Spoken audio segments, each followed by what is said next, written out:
J'ai regardé le dossier sur mon écran, chronologie. J'ai regardé le message de Marjorie. Nous discuterons de ton comportement. Il voulait parler de mon comportement. Très bien, parlons-en. David, ai-je dit, ma voix claire et froide dans la pièce silencieuse, je n'ai pas autorisé cette carte. Je n'ai pas autorisé cette signature. Et je n'ai certainement pas autorisé mon mari à emmener sa maîtresse à Vienne à mes frais. Je comprends, a dit David. Alors, souhaitez-vous procéder à l'enquête formelle? J'ai regardé la pluie frapper la fenêtre. Elle tombait plus fort maintenant, lavant la ville. Oui, ai-je dit. Ouvrez le dossier. Je veux que tout soit consigné. Très bien. J'initie le protocole maintenant. Vous recevrez un numéro de dossier par courriel sécurisé dans 5 minutes. Merci, David. J'ai raccroché le téléphone. La guerre s'était déplacée de la cuisine au nuage. Ils étaient coincés en Europe avec une carte refusée et un directeur d'hôtel exigeant un paiement. Et ici, dans la sécurité de mon bureau à domicile, je venais d'allumer la mèche qui ferait exploser leur monde entier. J'ai ouvert le dossier chronologie une dernière fois. J'ai regardé les fichiers. Ce n'étaient que des données, mais les données, lorsqu'elles sont correctement agencées, sont une arme. Et je ne faisais que commencer. Le courriel est arrivé 3 minutes après que j'ai raccroché avec la banque. Il provenait du service de conciergerie de l'hôtel Impérial, et il était marqué d'un drapeau rouge de haute priorité qui signale habituellement une demande VIP. Cette fois, cependant, le contenu était purement administratif. Objet, urgent, échec de la méthode de paiement, réservation en danger. Le corps du courriel était poli mais ferme, le genre de langage d'entreprise qui sourit tout en tordant le couteau. Il indiquait que la préautorisation sur la carte enregistrée avait été refusée. Il indiquait que le surclassement en suite Penthouse, ainsi que les commodités demandées, le champagne millésimé, les pivoines fraîches, le service de voiture privée, ne pouvaient être garantis sans une forme de paiement alternative immédiate. Il demandait un acompte de 2400 € pour garantir la chambre. J'ai regardé le chiffre. 2400 €. Environ 2600 $. C'était plus que mon premier versement hypothécaire. Je n'ai pas répondu. J'ai simplement archivé le courriel dans le dossier intitulé Chronologie. Puis mon téléphone s'est allumé. Ce n'était pas un message cette fois. C'était une demande FaceTime. Evan ROR. J'ai fixé son visage sur l'écran. Il avait l'air préoccupé, ses sourcils froncés dans cette expression de chien battu qu'il utilisait chaque fois qu'il oubliait de vider le lave-vaisselle ou manquait une réservation pour le dîner. C'était un regard étudié, conçu pour susciter la sympathie avant que je ne puisse formuler une accusation. J'ai accepté l'appel. Le visage d'Evan a rempli le cadre. La connexion était parfaitement claire. Derrière lui, je pouvais voir les baies vitrées de la suite d'hôtel. La vue était à couper le souffle, les flèches de Vienne illuminées contre le ciel nocturne, une tapisserie scintillante d'histoire et de richesse. La pièce elle-même était baignée d'une lumière chaude et dorée. Liana, Dieu merci, a dit Evan, sa voix haletante. Il y a un problème avec la carte. Je suis ici à l'enregistrement et ils disent qu'elle est refusée. Ce doit être une alerte de sécurité parce que nous sommes à l'étranger. Peux-tu appeler la banque et l'autoriser? C'est humiliant. Il était bon. Je devais lui reconnaître cela. Il n'avait pas l'air coupable. Il avait l'air contrarié. Il jouait le rôle de l'homme d'affaires pressé confronté à une incompétence administrative. Ce n'est pas une alerte de sécurité, Evan, ai-je dit. Ma voix était calme. J'étais assise à mon bureau, ma colonne vertébrale pressée contre le maillage ergonomique de ma chaise. J'ai annulé la carte. Evan a cligné des yeux. L'expression de chien battu a vacillé, remplacée par un éclair de confusion authentique. Tu as quoi? Pourquoi ferais-tu ça? Je t'ai dit que j'avais une réunion avec les associés.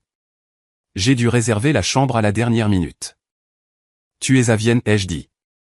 Oui, pour l'expansion logistique européenne. Je t'en ai parlé. Tu m'as dit que tu étais en réunion à Boston, les jeux corrigés. Et tu n'es pas seul. Bien sûr que je ne suis pas seul, a-t-il dit, riant nerveusement. Je suis avec l'équipe. Mère est venue pour s'occuper de l'aspect social avec les épouses des investisseurs. Tu sais à quel point elle est douée pour ça. J'ai regardé au-delà de lui, vers la vitre de la fenêtre derrière son épaule. La pièce était lumineuse et la nuit dehors était sombre, transformant la fenêtre en un miroir. Dans le reflet, j'ai vu un mouvement. Une silhouette a traversé la pièce. Ce n'était pas Marjorie. C'était une femme en peignoir de soie tenant une coupe de champagne. Elle avait des cheveux sombres, lâches et tombant sur ses épaules. Elle s'est arrêtée près du reflet du lit, attendant. J'ai regardé à nouveau Evan. Il souriait toujours, essayant toujours de vendre le mensonge. Evan, ai-je dit. Quoi, chérie? Qui était ça? Le silence qui a suivi était absolu. Le bruit de fond du hall de l'hôtel a semblé disparaître. Le visage d'Evan s'est affaissé. Le charme s'est évaporé, laissant derrière lui quelque chose de brut et de laid. Ses yeux ont filé sur le côté, vérifiant sa périphérie, vérifiant le reflet que je venais de voir. Je ne sais pas de quoi tu parles, a-t-il balbutié. T'es ça? Qui est-ce? Quelqu'un t'a appelé. Arrête, ai-je dit. Juste arrête. J'ai vu les billets de train sur ton iPad. J'ai vu le courriel de la conciergerie, et je peux voir son reflet dans la fenêtre derrière toi. Evan s'est retourné, la panique s'emparant de ses mouvements. Il a déplacé le téléphone, la caméra s'inclinant follement vers le plafond, puis revenant à son visage. Quand il est revenu dans le cadre, il était rouge. Liana, écoute-moi, a-t-il commencé, sa voix se transformant en un sifflement. Ce n'est pas ce que tu crois. C'est une consultante. Elle est ici pour la présentation. Vous aviez besoin de vous préparer dans une suite pentouse, ai-je demandé, avec des pivoines? Avant qu'il ne puisse répondre, le téléphone a été arraché de sa main. La caméra a tremblé violemment, brouillant l'image avant de se stabiliser sur un nouveau visage. Marjorie. Elle avait l'air impeccable, comme toujours. Ses cheveux étaient raides de laque, ses perles brillaient sous la lumière de l'hôtel. Mais ses yeux étaient durs, rétrécis en forme de pur venin. Écoute-moi bien, Liana, a-t-elle claqué. Sa voix était basse, dangereuse. Tu es en train d'embarrasser cette famille. As-tu la moindre idée d'où nous sommes? Le concierge nous regarde fixement. Tu as coupé nos fonds au milieu d'une transaction. J'ai coupé mes fonds, Marjorie, ai-je dit. Tu es libre d'utiliser ta propre carte. C'est l'argent de la famille, a-t-elle sifflé. Evan est la vitrine de cette famille. Il doit maintenir un certain standing. S'il a l'air fauché, nous avons tous l'air fauchés. Tu es en train de nuire à sa carrière à cause de tes insécurités mesquines. Insécurité? J'ai ri. Un son aigu et amer. Marjorie, je n'ai pas annulé la carte parce que je suis insécurisé. Je l'ai annulée parce que tu as falsifié ma signature pour l'obtenir. Ce n'est pas de l'insécurité. C'est un crime. Marjorie n'a pas bronché. Elle a ajusté ses perles, un geste de dédain. N'utilise pas des mots juridiques que tu ne comprends pas, ma chérie. J'avais l'autorisation. Tu as signé la procuration. J'ai simplement accéléré le processus parce que tu étais trop occupé à jouer les carriéristes pour aider ton mari. Cette procuration était pour les urgences médicales, ai-je dit. Et la signature sur la demande était une copie numérique. J'ai déjà parlé au service des fraudes. Tu bluffes, a-t-elle dit. Elle a ricané, un regard de mépris absolu. Tu n'oserais pas. Tu as terriblement peur de ce que les gens penseraient s'ils savaient que tu ne peux pas contrôler ton propre foyer. Tu ne déposeras pas de plainte. Ping. Un son de notification a retenti sur mon ordinateur portable. J'ai jeté un coup d'œil à l'écran. C'était un courriel de l'unité des fraudes de la banque. Objet, identifiant de dossier généré, enquête formelle ouverte. Je ne bluffe pas, Marjorie, ai-je dit. Je viens de recevoir l'identifiant du dossier. L'enquête est active. La carte est morte. Et si vous essayez d'utiliser un autre compte lié à mon nom, cela sera également signalé. Le visage de Marjorie est devenu pâle sous son maquillage. Pour la première fois, elle avait l'air incertaine. Elle a regardé quelqu'un hors champ, Evan, probablement, puis m'a regardé à nouveau. Espèce de petite ingrate, a-t-elle commencé, mais Evan a repris le téléphone. Son visage était maintenant proche de la caméra, déformé par l'objectif grand angle. Il n'était plus charmant. Il était en colère. C'était le visage d'un enfant gâté à qui on avait dit non pour la première fois de sa vie. Tu règles ça, a-t-il grondé. Tu appelles la banque tout de suite et tu leur dis que c'était une erreur. Si tu ne le fais pas, je le dirai à tout le monde. Je leur dirai que tu es instable. Je leur dirai que tu es contrôlante, que tu surveilles mes dépenses parce que tu es paranoïaque. Je leur dirai que tu es émotionnellement abusive. Qui crois-tu qu'ils croiront? Le gars sympa que tout le monde aime ou la femme froide et frigide qui se soucie plus des feuilles de calcul que des gens? Je l'ai regardé. J'ai regardé l'homme que j'avais épousé il y a 5 ans. J'ai réalisé que je ne le connaissais pas du tout. J'avais épousé un miroir. Et maintenant que j'avais cessé de me tenir devant lui, il n'y avait plus rien. J'ai attrapé l'enregistreur que je gardais sur mon bureau pour la dicter. Je l'avais allumé dès le début de l'appel. Le Massachusetts est un État où le consentement des deux parties est requis, mais selon les statuts spécifiques concernant la violence domestique et les menaces crédibles de préjudice à la réputation, l'enregistrement d'un appel ou un crime, l'extorsion, et commis est admissible, peu importe. Je voulais qu'il le sache. J'enregistre cet appel, Evan, ai-je dit. Il s'est figé. Quoi? J'enregistre ceci. Tu viens de menacer de fabriquer une histoire sur ma santé mentale pour me faire chanter afin de rétablir une carte de crédit frauduleuse. C'est de l'extorsion. Voudrais-tu le répéter pour le jury? Evan m'a regardé fixement. Sa bouche s'est ouverte et fermée. L'arrogance s'est dissipée, remplacée par la peur. Il a regardé Marjorie. Il a regardé la suite de luxe qu'il ne pouvait pas payer. Tu es folle, a-t-il murmuré. Je suis minutieuse, ai-je dit. Profite bien de tes corvées, Evan. J'ai entendu dire que la vaisselle à Vienne est charmante. J'ai terminé l'appel. L'écran est devenu noir. Mon cœur battait la chamade contre mes côtes, un rythme frénétique qui défiait mon calme extérieur. Je me suis levé et je suis allé dans la cuisine pour prendre un verre d'eau. Mes mains tremblaient. Pas de tristesse. Je n'étais pas triste. Je vibrais de la pure intensité de l'adrénaline. Mon téléphone a de nouveau vibré. Un message texte. Ce n'était pas d'Evan. Ce n'était pas de Marjorie. C'était d'un numéro que je n'avais pas enregistré mais que je reconnaissais des fichiers de l'iPad. Expéditeur, TSAV. J'ai ouvert le message. Liana, je ne sais pas ce qui se passe, mais Marjorie crie à la réception. Tu ne savais pas pour moi? Vraiment? Elle m'a dit que vous aviez un arrangement. Elle a dit que j'étais une situation temporaire pour aider Evan à se détendre pendant la fusion. Je pensais que tu avais donné ton accord. J'ai fixé les mots. Une situation temporaire. Ça semblait scénarisé. Ça ressemblait à quelque chose que Tessa dirait pour se couvrir, pour se peindre comme une victime innocente de la manipulation de Marjorie plutôt que comme une participante volontaire. Mais l'expression est restée. Marjorie parlait des gens comme de voitures de location. Les utiliser. Les conduire durement. Les rendre quand le bail est terminé. Je n'ai pas répondu. J'ai fait une capture d'écran du message et l'ai ajouté au dossier chronologie. Puis une autre notification est apparue sur mon application bancaire. Je me suis préparé. Avait-il trouvé une autre carte?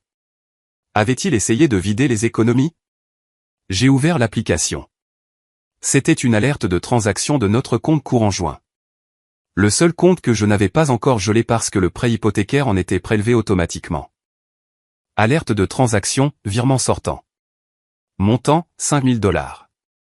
Destinataire, Kittredge et Associates LLC. Mémo, frais de provision. J'ai froncé les sourcils. Kittredge et Associates. Je connaissais ce nom. C'était le cabinet d'avocats du reçu de messagerie que j'avais trouvé plus tôt. Les spécialistes du droit de la famille et de la garde d'enfants. J'ai cliqué sur les détails de la transaction. Initié via la banque mobile. Adresse IP, 192.168.4. Brighton Glen. Marjorie. Elle ne m'avait pas seulement appelé pour crier. Pendant qu'Evan me distrayait sur FaceTime, pendant qu'il jouait les victimes, elle s'était connectée au compte joint et avait viré $5 000 à un avocat spécialisé en divorce. Ils ne réagissaient pas seulement à l'annulation de la carte. Ils avaient planifié cela. Le voyage en Europe n'était pas juste une aventure. C'était une célébration. Ils allaient revenir, demander le divorce et essayer de me prendre par surprise. Marjorie voulait utiliser mon propre argent pour payer l'avocat qui aiderait Evan à prendre la moitié de tout ce que j'avais construit. Le message de Tessa, situation temporaire, a soudainement pris un nouveau sens. Je n'étais plus l'épouse.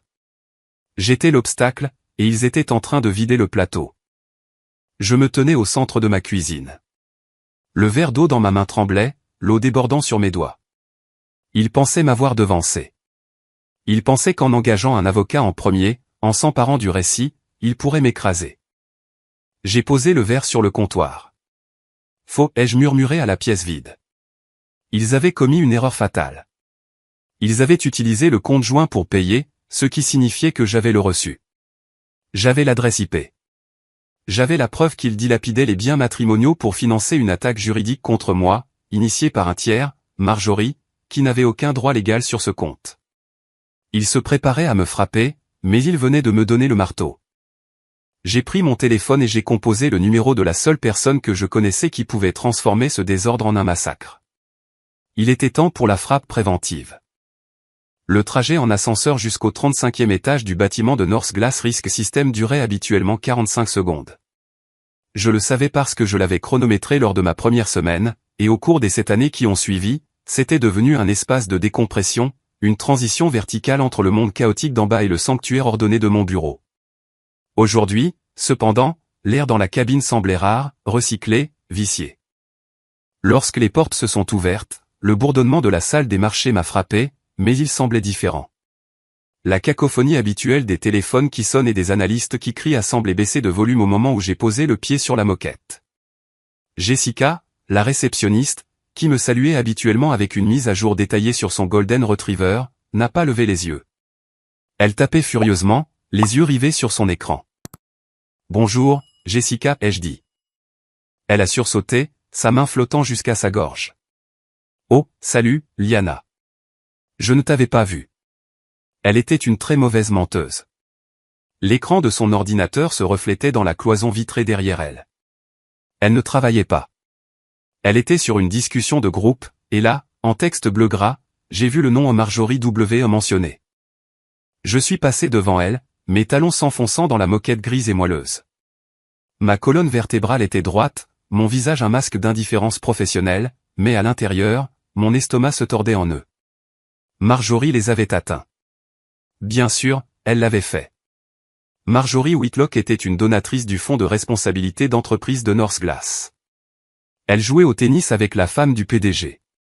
Dans son monde, l'influence était un fluide qui pouvait être versé dans n'importe quel récipient, y compris mon lieu de travail. J'ai atteint mon bureau et fermé la porte. J'ai à peine eu le temps de poser mon sac avant que ma boîte de réception ne sonne. Objet, bilan de bien-être. Expéditeur, ressources humaines. Mes mains sont devenues froides. Dans le monde de l'entreprise, bien-être était un mot de code. C'était le gant de velours doux qu'ils utilisaient pour couvrir la main de fer de la gestion de la responsabilité. Chère Liana, nous aimerions programmer un bref point de 15 minutes cet après-midi pour discuter de votre charge de travail actuelle et de votre bien-être général. Nous avons reçu des demandes externes qui suggèrent que vous pourriez être sous une pression personnelle importante, et nous voulons nous assurer que vous êtes pleinement soutenu. Demandes externes. Marjorie n'avait pas seulement bavardé. Elle avait appelé mon employeur et suggéré que j'étais instable. Elle peignait le tableau d'une femme au bord de la dépression nerveuse. Une femme à qui on ne pouvait pas confier des évaluations de risques sensibles parce qu'elle ne pouvait même pas gérer son propre foyer. Je me suis assise, sentant les murs de mon bureau vitré se refermer sur moi. J'ai ouvert Instagram. Je me suis dit de ne pas le faire, mais je devais connaître la forme de l'arme utilisée contre moi. La story d'Evan était la première bulle de mon fil. C'était un écran noir avec un petit texte blanc sur une chanson acoustique mélancolique. Parfois, les personnes les plus toxiques de votre vie sont celles qui contrôlent les cordons de la bourse. J'essaie de garder la tête haute tout en étant bloqué. Il ne m'a pas identifié. Il n'en avait pas besoin. La phrase « contrôle les cordons de la bourse » était un message codé pour chacun de nos amis communs. Il retournait la situation. Il n'était pas le tricheur qui avait emmené sa maîtresse en Europe aux frais de sa femme. Il était la victime d'abus financiers, piégé dans un pays étranger par une épouse vengeresse et contrôlante. Mon téléphone a vibré. Un message de Sarah, une femme à côté de qui je m'asseyais lors de déjeuners de charité, une femme que j'avais aidée avec son CV. « Salut ma belle. Marjorie vient de m'appeler en larmes. Elle a dit qu'elle s'inquiétait tellement pour tes crises. Si tu as besoin d'une recommandation de thérapeute, j'ai un super nom. Sans jugement. Crise. J'ai fixé le mot. Je n'avais pas de crise.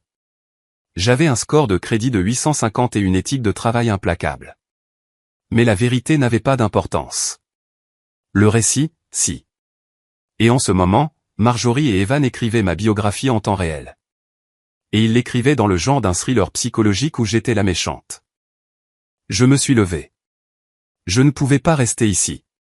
Je ne pouvais pas rester assise dans cette boîte de verre et attendre que les RH viennent avec leurs regards apitoyés et leurs clauses de non-responsabilité légale. J'ai attrapé mon sac. Je suis sorti en passant devant Jessica, qui chuchotait maintenant avec le responsable du bureau.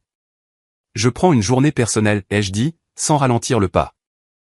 Je ne suis pas rentré chez moi. Je suis allé au seul endroit où les récits allaient mourir et où les faits étaient la seule monnaie. Le bureau de Dana Kittredge était situé dans une maison en grès brun reconvertie en bordure du quartier financier. Il sentait le vieux papier et le café cher. Dana était une légende du droit de la famille à Cedar Harbor. On l'appelait le scalpel parce qu'elle ne matraquait pas ses adversaires. Elle les disséquait. Je me suis assise en face d'elle à une table en acajou. J'avais tout étalé, la chronologie, les captures d'écran, la signature falsifiée. Dana a pris l'imprimé de la procuration. Elle a ajusté ses lunettes, ses yeux parcourant le document avec une intensité terrifiante. Elle ne m'a pas offert de thé. Elle ne m'a pas demandé comment je me sentais. On te chasse, Liana, a-t-elle dit. Sa voix était rauque comme des feuilles sèches. Et en ce moment, tu agis comme une proie. Tu te caches dans ton bureau. Tu ignores les messages. Tu les laisses remplir le silence. Je ne veux pas m'engager, ai-je dit. Je ne veux pas leur donner plus de munitions. Le silence est une munition, a corrigé Dana. Si tu es silencieuse, leur version est la seule version. Marjorie ne fait pas que se défouler. Elle construit un dossier pour incompétence. S'ils divorcent de toi, et ils le feront, ils vont argumenter que tu es émotionnellement instable et que tu as utilisé la domination financière pour abuser d'Evan. Ils utiliseront cela pour réclamer une pension alimentaire. Ils essaieront de percer tes biens prénuptiaux. Elle a retourné le document de procuration. Et ça, a-t-elle tapoté le papier avec un ongle manucuré, c'est pire que tu ne le penses. Je sais, ai-je dit. Ils ont falsifié ma signature. Non, a dit Dana. Regarde de plus près. Tu as dit que tu avais signé une procuration limitée pour la facturation médicale, n'est-ce pas? Oui. Spécifique au séjour à l'hôpital. Regarde la clause de portée sur ce document qu'ils ont téléchargé à la banque. Je me suis penché. Le texte était dense, mais Dana a pointé un paragraphe au milieu, point accordant au mandataire un accès complet et illimité à tous les actifs bancaires, d'investissement et immobiliers à des fins de gestion générale et de liquidation. Mon souffle s'est coupé dans ma gorge. Je n'ai pas signé ça. Celui que j'ai signé disait « et compte de service public seulement en point ». Exactement, a dit Dana. Ils n'ont pas seulement copié ta signature. Ils ont modifié le corps du contrat. Ce n'est pas seulement une fraude, Liana. C'est un vol qualifié par tromperie. Ils ont élargi la portée après coup pour que la demande de carte de crédit paraisse légale. Elle a ouvert un dossier et en a sorti une lettre de la banque. Je la lui avais transférée en chemin, la banque sait, a-t-elle dit. David de l'unité des fraudes. Il voit l'inadéquation des métadonnées. Si nous insistons, si nous prouvons que le document a été modifié, la banque engagera une procédure de rejet de débit. Ils récupéreront l'argent de l'hôtel. Ils récupéreront l'argent de la compagnie aérienne. Bien, ai-je dit. Qu'ils paient. C'est plus que ça, a dit Dana en se penchant en avant. Si la banque classe cela comme une fraude criminelle, elle est tenue par la loi fédérale de déposer un rapport d'activité suspecte. Cela va au Trésor. Cela va au FBI. Marjorie ne risque pas seulement une carte refusée. Elle risque la prison. Je me suis rassise. La prison. Marjorie Whitlock, avec ses perles et ses galas, dans une cellule de détention fédérale. L'image était absurde, mais les documents devant moi étaient mortellement sérieux. Mais nous avons besoin d'une chaîne de preuves irréfutables, a averti Dana. Pour l'instant, c'est ta parole contre la leur. Ils prétendront que tu as signé la version élargie. Ils prétendront que tu mens maintenant parce que tu es jalouse de la maîtresse. Nous avons besoin qu'ils l'admettent. Nous avons besoin qu'ils trébuchent. Elle a poussé un bloc-notes vers moi. Arrête de réagir, a-t-elle ordonné. Arrête de te défendre auprès de tes amis. Laisse les rumeurs courir. Laisse Evan poster ses petites histoires tristes. Plus il parle, plus il s'écarte de la vérité. Nous ne jouons pas avec les émotions, Liana. Nous jouons avec les horodatage. Mon téléphone a sonné. J'ai baissé les yeux. Ce n'était pas un message. C'était une notification par courriel de service de conciergerie, l'hôtel impérial, adressé à Liana Aberton. J'ai froncé les sourcils. Pourquoi m'envoyait-il un courriel? J'avais annulé la carte. Je l'ai ouvert. Chère Madame Aberton, Monsieur Héroer est actuellement à la réception. Il a demandé que nous rétablissions la réservation précédente selon les conditions initiales. Il prétend que l'annulation était une erreur de sécurité de votre part et a fourni un nouveau formulaire d'autorisation avec votre signature. Cependant, étant donné le refus antérieur, notre système nécessite une approbation numérique de votre appareil principal pour traiter cette nouvelle source de financement. J'ai fixé l'écran. Il recommençait. Debout dans le hall d'un hôtel à Vienne, désespérés et humiliés, Evan et Marjorie avaient tenté un dernier coup de poker. Ils avaient de nouveau falsifié ma signature sur place, probablement en la griffonnant sur une serviette en papier ou un formulaire de l'hôtel, et avaient dit au personnel que j'avais approuvé. Ils redoublaient de mensonges. Dana m'a regardé lire. Un sourire lent et froid s'est étendu sur son visage. « Qu'est-ce que c'est » a-t-elle demandé. « Ils essaient de rétablir la réservation, ai-je dit. Ils ont donné à l'hôtel un nouveau formulaire. Ils prétendent que j'ai approuvé. » Vraiment, a murmuré Dana. C'est intéressant. Elle a pris son stylo. Ne le refuse pas, a-t-elle dit. Je l'ai regardé, choqué. Quoi? Si tu le refuses, ils partent. Ils vont dans un hôtel moins cher. Ils disparaissent. Alors, tu veux que je paie pour ça? Non, a dit Dana. Je veux que tu les laisses s'enregistrer. Je veux que tu les laisses penser qu'ils ont gagné. Je veux que tu les laisses se sentir assez en sécurité pour commander une autre bouteille de champagne. Parce qu'une fois qu'ils seront dans cette chambre, une fois qu'ils auront signé la fiche d'enregistrement et consommé les services, alors nous n'annulerons pas seulement la carte. Elle a tapoté la table. Alors nous enverrons la police. J'ai regardé le courriel. Le bouton à l'écran disait « Cliquez ici pour vérifier ». Je n'ai pas cliqué. Pas encore. Mais j'ai vu le chemin à suivre. Ils voulaient être des victimes. Très bien. Je leur donnerai une tragédie. Écrivons une réponse, ai-je dit à Dana. Disons à l'hôtel qu'il y a eu une mauvaise communication, et voyons jusqu'où ils sont prêts à creuser leur propre tombe. Le sentiment d'étouffement avait disparu. Le bureau ne ressemblait plus à une cage. Il ressemblait à une salle de contrôle. Marjorie pensait m'avoir encerclé. Elle pensait avoir coupé mes voies de sortie. Elle ne réalisait pas que c'était elle qui venait d'entrer dans une pièce sans porte. Dana Kittredge ne croyait pas qu'il fallait donner à un ennemi assez de cordes pour se pendre. Elle croyait qu'il fallait lui donner exactement assez de cordes pour se lier les mains, et pas un centimètre de plus. Nous étions assises dans sa salle de conférence, les stores baissés contre le soleil de l'après-midi. Sur la table entre nous se trouvait une tablette, un bloc-notes juridique et un haut-parleur qui était actuellement en sourdine. Nous ne construisions plus une défense. Nous concevions un protocole de confinement. Si tu les affames complètement, dit Dana, tapotant son stylo contre la cajou, ils deviennent désespérés. Les gens désespérés font des choses imprévisibles. Ils maximisent d'autres cartes dont tu ignores l'existence. Ils empruntent à des usuriers. Ils vont à la presse et crient à l'abus. Nous ne voulons pas de ça. Nous voulons qu'ils soient gérables. Nous voulons qu'ils rentrent à la maison. Alors, je paie pour eux, demandai-je, le goût de la bile me montant à la gorge. Non, dit Dana. Tu facilites leur reddition. Elle prit le téléphone et composa la ligne bancaire prioritaire. Quand l'agent répondit, Dana me fit un signe de tête.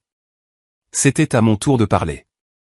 Ici Liana Aberton, dis-je dans le haut-parleur. Je voudrais générer une carte d'urgence virtuelle liée à mon compte principal. Je veux définir des restrictions de catégorie de commerçants spécifiques. Certainement, Madame Aberton, répondit l'agent. Quels sont les paramètres? La limite de dépense est de 1500 $, dis-je. Plafond strict, aucun découvert autorisé. Et les restrictions de catégorie? Compagnies aériennes et transports terrestres uniquement, dis-je. Bloquer toute l'hôtellerie, bloquer toute la restauration, bloquer tout le commerce de détail de luxe, et bloquer toutes les avances de fonds. Dana sourit. C'était un montant cruel. 1500 $ suffisaient pour 2 billets en classe économique de Vienne à Boston si achetés à la dernière minute, mais cela ne laisserait aucune marge pour des surclassements, l'accès au salon, ou même un repas décent à l'aéroport. C'était un seuil de pauvreté tracé dans le sable. Une dernière chose, ajoutai-je, jetant un coup d'œil aux notes que Dana avait préparées. Je veux placer un drapeau de haute sécurité sur toute demande d'augmentation de cette limite. Toute modification nécessite une vérification biométrique vocale depuis mon appareil mobile enregistré, plus une confirmation vidéo secondaire. Compris, dit l'agent. Le numéro de carte virtuelle a été généré et envoyé à votre boîte de réception sécurisée. Le verrouillage biométrique est actif. J'ai raccroché. J'ai transféré les détails de la carte virtuelle à l'adresse électronique d'Evan avec un objet qui ne contenait aucune émotion, aucune salutation et aucune capitulation, fond de voyage d'urgence. Utilise ceci pour rentrer à la maison. Nous réglerons le reste en personne. Puis nous avons attendu. Cela a pris exactement 14 minutes. L'application de ma banque a sonné. Transaction refusée, Austrian Airlines. Montant, 4200 $. Il avait essayé de réserver en classe affaires. Il avait essayé de rentrer chez lui dans le confort qu'il estimait mériter, sirotant du champagne et s'allongeant dans un siège-lit, probablement avec Tessa à ses côtés. Quelques secondes plus tard, un autre son. Transaction approuvée, Austrian Airlines. Montant, 1480 $. Il avait compris. Il avait réalisé le plafond. Il avait été forcé d'acheter en classe économique. Mais ensuite est venu le piège. Mon téléphone a sonné. C'était le système de vérification automatisé de la banque. Demande entrante, augmentation de la limite. L'utilisateur tente de contourner le code de catégorie de commerçant pour les achats hors taxes. Je l'ai laissé aller à la messagerie vocale. Puis la vraie notification est arrivée, celle que nous attendions. Dana a affiché le portail bancaire sur le grand écran au mur. Nous avons regardé le journal d'activité se mettre à jour en temps réel. C'était comme regarder un film de casse, mais nous étions les chefs de la sécurité regardant les cambrioleurs déclencher les lasers. Entrée de journal 14h45 interaction avec le centre d'appel. Identifiant de l'appelant, international. Il les appelle, murmura Dana. Elle avait autorisé la banque à enregistrer toutes les interactions liées à l'affaire de fraude. Nous ne pouvions pas l'entendre en direct, mais la transcription est apparue à l'écran un instant plus tard. Agent, le protocole de sécurité m'empêche de lever la limite sans l'autorisation vocale du titulaire principal du compte. Appelant, Evan, écoutez, ma femme est actuellement indisponible. Elle est à l'hôpital. Je suis son mari. C'est une urgence. Nous devons payer pour un transport sécurisé pour un client. Un client, dis-je en lisant le texte. Il ment encore, même à la banque. Agent, je ne peux pas contourner le verrouillage biométrique, monsieur. Le système nécessite la voix de Madame Aberton. Appelant, Evan, c'est ridicule. Savez-vous combien d'argent nous déplaçons par votre banque? Je vais avoir votre poste. L'appel s'est terminé. Il panique, dit Dana. Il a réalisé qu'il n'est pas seulement fauché. Il est contrôlé. Maintenant, attention à la mère. Marjorie? Evan est un instrument contondant, dit Dana. Marjorie est l'opératrice. Elle n'acceptera pas un nom d'un agent de centre d'appel. Elle va essayer de devenir vous. 10 minutes plus tard, l'écran est devenu rouge. Alerte de sécurité, tentative d'usurpation d'identité échouée. J'ai cliqué sur les détails. Le journal était glaçant dans sa spécificité. Quelqu'un avait appelé la ligne platine depuis un numéro masqué. Ils avaient fourni mon numéro de sécurité sociale complet. Ils avaient fourni le nom de jeune fille de ma mère. Ils avaient fourni le solde exact du compte d'épargne. Mais lorsque le système automatisé a demandé la phrase vocale, ma voix et mon mot de passe, l'appelant avait hésité. Le système a analysé l'empreinte vocale. Ce n'était pas moi. C'était une voix féminine, plus âgée, avec une cadence différente. C'était Marjorie. Je l'ai dit Dana, frappant la table de sa main. C'est une infraction fédérale. Tenter d'accéder à un compte financier en se faisant passer pour le titulaire du compte en utilisant des informations personnelles identifiables volées. Nous ajoutons cela à la pile. Elle a ouvert son ordinateur portable et a commencé à taper furieusement. « Qu'est-ce que tu fais ?» demandai-je. « Je dépose une requête expart pour une ordonnance restrictive temporaire sur les actifs, dit Dana. Nous avons la preuve de la dissipation des fonds matrimoniaux, la provision de l'avocat. Nous avons la preuve de la fraude, la signature falsifiée. Et maintenant nous avons la preuve de l'usurpation d'identité, la tentative d'usurpation. Aucun juge du Massachusetts ne refusera cela. Je gèle le compte courant joint, le portefeuille d'investissement et la ligne de crédit sur valeur domiciliaire. Au moment où leur avion atterrira, la seule chose qu'Evan possédera sera le costume qu'il porte. Mon téléphone a de nouveau vibré. Je m'attendais à un autre message en colère d'Evan. Ce n'était pas le cas. C'était Tessa. J'ai fixé l'écran. Tessa Val était une énigme que je n'avais pas encore résolue. Elle couchait avec mon mari, profitait de mon argent, mais elle continuait à me donner des informations. Était-ce une alliée rongée par la conscience, ou était-ce une mercenaire jouant sur les deux tableaux pour voir qui gagnerait? Pièce jointe, image. C'était une capture d'écran d'une conversation par message entre Tessa et Marjorie. Marjorie, garde le calme. Ne le laisse pas trop boire à l'aéroport. Nous avons besoin de lui sobre quand nous atterrirons. Et pour l'amour de Dieu, Tessa, supprime tes conversations avec lui. Siliana met la main sur son téléphone, je le veux propre. Nous allons dire que tu étais une consultante surprise amenée par l'entreprise et qu'il n'avait pas le choix. Tessa, mets la chambre d'hôtel. Marjorie, nous dirons que c'était une erreur de réservation. 2 chambres réservées, l'hôtel les a regroupées. Nous nous en tenons à l'histoire. Liana est paranoïaque. Nous utiliserons ça. Fais-le juste monter dans l'avion. J'ai regardé l'horodatage, envoyé il y a 3 minutes. Elle la coache, dis-je, montrant le téléphone à Dana. Marjorie leur écrit le scénario. Dana a plissé les yeux sur l'image. Et Tessa te l'envoie. Pourquoi? Assurance, réalisai-je. Elle sait que le navire coule. Elle sait que Marjorie la jettera par-dessus bord pour sauver Evan. Elle me donne des munitions pour que si je les détruis, je puisse l'épargner. Ne l'épargne pas, dit froidement Dana. Sauvegarde l'image. Cela prouve la conspiration.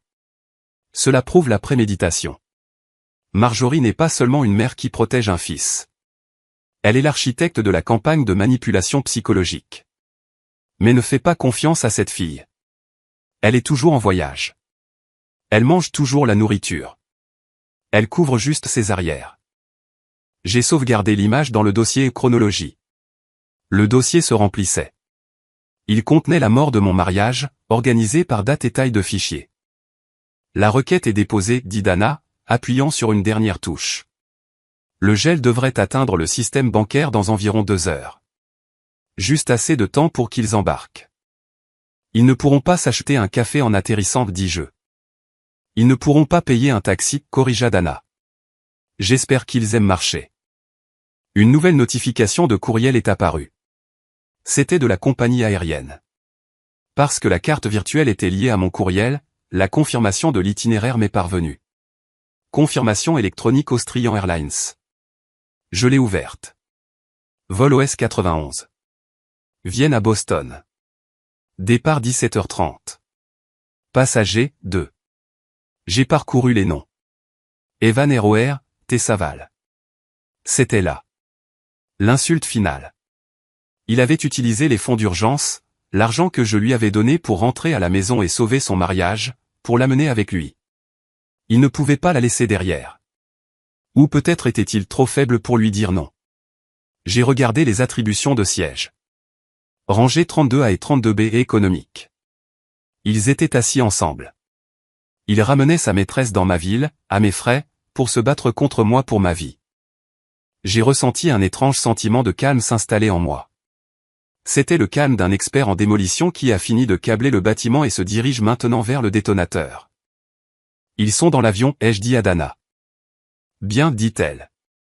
Maintenant, nous avons 8 heures de silence radio. Rentre chez toi, Liana. Prends une douche, mange quelque chose. Mets ton plus beau costume. Parce que quand ils sortiront de ces portes de la douane, nous n'attendrons pas avec une pancarte.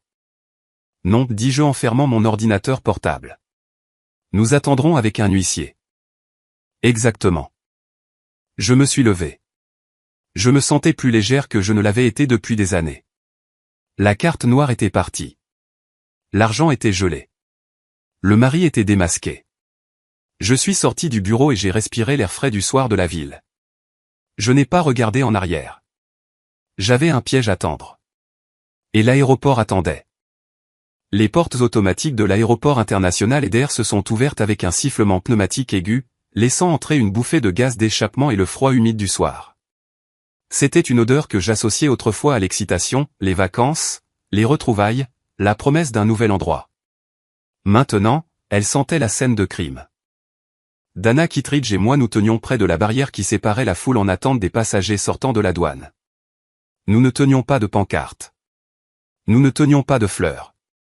Dana portait un costume anthracite qui ressemblait à une armure sous les lumières fluorescentes crues et bourdonnantes. Je portais un trench coat, ceinturé serré, mes mains profondément enfoncées dans mes poches pour cacher le fait que mes poings étaient si serrés que mes ongles s'enfonçaient dans mes paumes. Ne t'engage pas émotionnellement, murmura Dana, ses yeux scrutant le flot de voyageurs fatigués poussant des chariots à bagages. Tu es un rocher. Il est l'eau. Laisse-le se briser contre toi. Je vais bien, dis-je. Ma voix me semblait étrange, creuse, détachée. Les voilà, dit Dana. Je les ai vus. Evan est sorti le premier. Il avait l'air épuisé, le voyage de 14 heures gravé dans les cernes gris sous ses yeux. Mais il essayait toujours de projeter l'image du garçon en or. Il s'était rasé dans les toilettes de l'avion. Je pouvais voir une petite coupure sur sa mâchoire. Il portait son blazer de voyage bleu marine, déboutonné, essayant de marcher avec une démarche désinvolte qui ne correspondait pas tout à fait à la façon dont il serrait la poignée de sa valise jusqu'à ce que ses articulations blanchissent. Et 3 pas derrière lui, comme une ombre qu'il ne pouvait secouer, se trouvait Essaval. Elle avait l'air différente de ce qu'elle était au gala. La confiance avait disparu.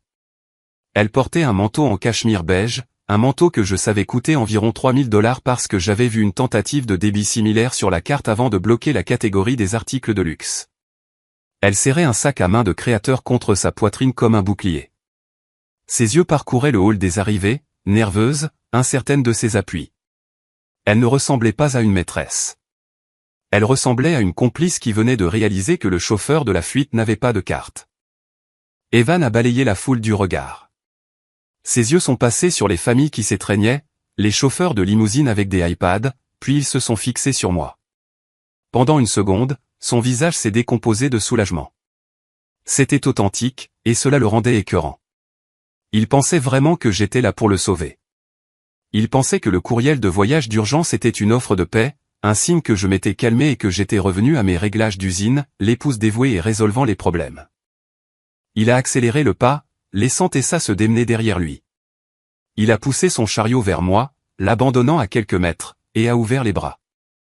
Liana, a-t-il expiré, le nom sortant comme une prière. Dieu, je suis content que tu sois là. Quel cauchemar. La banque, l'hôtel, c'était un désastre total. Il a tendu la main vers moi. Il a essayé de me prendre dans ses bras, dans cet espace physique familier où il parvenait habituellement à se sortir d'affaire par le charme. Je n'ai pas reculé. Je n'ai pas avancé. Je suis resté là, rigide, mes bras dans mes poches. Je l'ai regardé droit dans les yeux. Il s'est figé, ses mains planant à quelques centimètres de mes épaules. L'air entre nous semblait chargé, statique. Liana, demanda-t-il, son sourire vacillant. Chérie, allez. Tu as fait passer ton message. Tu m'as fait une peur bleue. Mais je suis de retour maintenant. On peut rentrer à la maison et en parler. Je ne suis pas ici pour te ramener à la maison, Evan, dis-je. Ma voix était basse, coupant le vacarme des annonces du haut-parleur. Il cligna des yeux. Alors quoi? Pourquoi es-tu là? Pour voir qui tu as amené avec toi, dis-je. J'ai déplacé mon regard par-dessus son épaule vers Tessa. Elle s'était arrêtée à 5 pieds de distance, paralysée. Elle a vu Dana à côté de moi, a vu le dossier juridique dans la main de Dana, et la couleur a quitté son visage. Evan s'est retourné, semblant se souvenir qu'elle était là. Il a ri, un son nerveux et saccadé. Oh, c'est vrai. Tessa. Je te l'ai dit, elle est consultante. L'entreprise a insisté pour qu'elle revienne sur le même vol pour faire le point. C'est strictement professionnel. Arrête, dit Tessa. C'était un petit mot, mais il est tombé comme une pierre. Evan se tourna vers elle. Quoi? Tessa s'avança. Elle ne regardait pas Evan. Elle me regardait. Son expression était un mélange de peur et de calcul. C'était une survivante, et elle avait réalisé quelque part au-dessus de l'océan Atlantique qu'Evan Roer était un navire en train de couler. Je ne savais pas que la carte était à toi, Liana, dit Tessa, sa voix tremblante mais assez forte pour être entendue par le couple à côté de nous. Je le jure. Marjorie m'a dit que c'était un compte d'entreprise. Elle a dit que tu avais approuvé le voyage. Elle a dit que toi et Evan aviez un arrangement. Tessa, tais-toi, siffla Evan, ses yeux s'écarquillant. Non, dit Tessa, sa voix montant. Je ne vais pas être le bouc émissaire pour ça. Marjorie m'a dit de le garder heureux. Elle a dit que si je l'emmenais en Europe, elle garantirait le contrat de mon agence avec la fondation. Elle plongea la main dans son grand sac à main. Sa main tremblait alors qu'elle en sortait une enveloppe blanche. Elle n'était pas scellée. Elle la tendit vers moi. Prends-la, dit-elle. Je l'ai imprimée au centre d'affaires de l'hôtel avant notre départ. Je ne vais pas tomber pour fraude. J'ai pris l'enveloppe. Je l'ai ouverte lentement, mes yeux ne quittant jamais le visage d'Evan. À l'intérieur se trouvait une impression d'une chaîne de courriel. L'expéditeur était Marjorie Whitlock. Le destinataire était Tessa Val. J'ai parcouru le texte. Objet, détail d'autorisation. Corps, Tessa, ma chère, voici le scan de la signature de Liana des dossiers de l'hôpital. Utilise l'éditeur de PDF que je t'ai envoyé pour la superposer sur la demande bancaire. Evan est trop délicat pour faire la modification lui-même, donc j'ai besoin que tu t'occupes du côté technique. Fais-le, c'est tout. Une fois la limite approuvée, réserve la suite. Liana ne vérifie jamais les relevés avant la fin du mois. Nous nous occuperons d'elle plus tard. J'ai senti un frisson glacial me parcourir l'échine. Marjorie n'avait pas seulement utilisé Evan. Elle avait recruté sa maîtresse pour faire le sale travail, créant une couche d'isolement pour elle-même. J'ai levé les yeux vers Evan. Il lisait le papier par-dessus mon épaule. Sa bouche était ouverte. Tu lui as donné ça, murmura-t-il, fixant Tessa. Il n'avait pas l'air d'avoir le cœur brisé. Il avait l'air horrifié. Il ne regardait pas une amante qui l'avait trahi. Il regardait une co-conspiratrice qui venait de remettre l'arme du crime. Tu lui as donné les courriels. Je ne vais pas aller en prison pour ta mère, Evan, claqua Tessa. Elle a dit que Liana était d'accord. Elle m'a menti aussi. Espèce de petite ingrate, commença Evan, s'avançant vers elle, sa main se levant légèrement. Dana est intervenue. Elle s'est déplacée avec la grâce fluide d'un prédateur qui attendait dans les hautes herbes. Elle s'est placée physiquement entre Evan et Tessa, bloquant efficacement son chemin. Monsieur Roer, dit Dana. Sa voix était agréable, professionnelle et absolument terrifiante. Evan s'arrêta. Il regarda Dana, puis la grosse enveloppe manie dans sa main. Il la reconnut. Il connaissait sa réputation. Dana, dit-il, déglutissant difficilement. C'est une affaire de famille. Nous n'avons pas besoin d'avocat. En fait, dit Dana, si. Et puisque vous avez